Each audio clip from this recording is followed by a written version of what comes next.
ಈಗಾಗಲೇ ಸಂತೋಷ್ ಆತ್ಮಹತ್ಯೆ ವಿಚಾರಕ್ಕೆ ಸಂಬಂಧಪಟ್ಟ ಹಾಗೆ ಕಾಂಗ್ರೆಸ್ನವರು ಈಗಾಗಲೇ ಸಾಕಷ್ಟು ಬಿಜೆಪಿ ಮೇಲೆ ಆರೋಪ ಮಾಡ್ತಿದ್ದಾರೆ. ಈಗ ಈಶ್ವರಪ್ಪ ಅವರ ರಾಜೀನಾಮೆಯನ್ನ ಪಡ್ಕೊಂಡು ಆಗಿದೆ. ಆದ್ರೆ ಈ ಆತ್ಮಹತ್ಯೆಗೆ ಕಾಂಗ್ರೆಸ್ ನಾಯಕರ ಪ್ರೇರಣೆ ಇದೆ.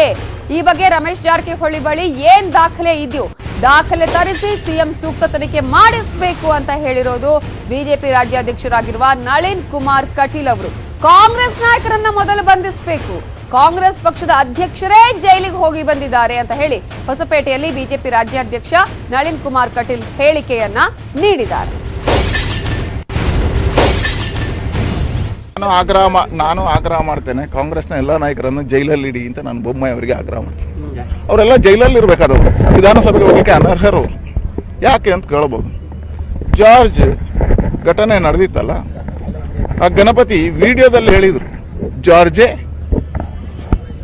ನನ್ನ ಸಾವಿಗೆ ಕಾರಣ ಅಂತ. ಇಲ್ಲಿ ವಾಟ್ಸಪ್ಪಲ್ಲಿ ಹಿಡಿದಿರ್ತಕ್ಕಂಥ ಡೆತ್ ನೋಟ್ ಅಲ್ಲ ಅದು, ಮತ್ತು ತನಿಖೆ ಹಂತದಲ್ಲಿದೆ. ಅಷ್ಟಾಗಿಯೂ ಎಲ್ಲ ಹೋರಾಟ ಮಾಡಿದ ಮೇಲೆ 7 ತಿಂಗಳ ನಂತರ ಕೋರ್ಟ್ ಹೇಳಿದ ಮೇಲೆ ಜಾರ್ಜ್ ರಾಜೀನಾಮೆ ಕೊಟ್ಟರು. ನಾವು ನೈತಿಕತೆ ಹೊತ್ತು ಈಶ್ವರಪ್ಪನವರು ಬಹಳ ಒಬ್ಬ ಜವಾಬ್ದಾರಿಯಲ್ಲಿ ರಾಜೀನಾಮೆ ಕೊಟ್ಟಿದ್ದಾರೆ. ಎಲ್ಲೂ ಇಲ್ಲ, ತನಿಖೆ ಆಗಲಿಲ್ಲ, ಯಾರು ಹೇಳಲಿಲ್ಲ, ಯಾವುದೇ ಆಧಾರಗಳಿಲ್ಲ, ಯಾರು ಹೇಳೋದು ಅಂತ ಮಾಡೋದು.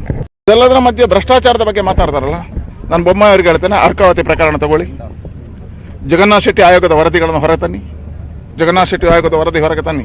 ಅದ್ಯಾಕೆ ನಮ್ಮ ಅನ್ವರ್ ಮಾಣಿಪಾಡಿ ಕೊಟ್ಟಿರ್ತಕ್ಕಂಥ ವಕ್ಫ್ ಬೋರ್ಡ್ ಇದೆಯಲ್ಲ ದಾಖಲಾತಿಗಳು, ಅದು ಹೊರಗೆ ತನ್ನಿ.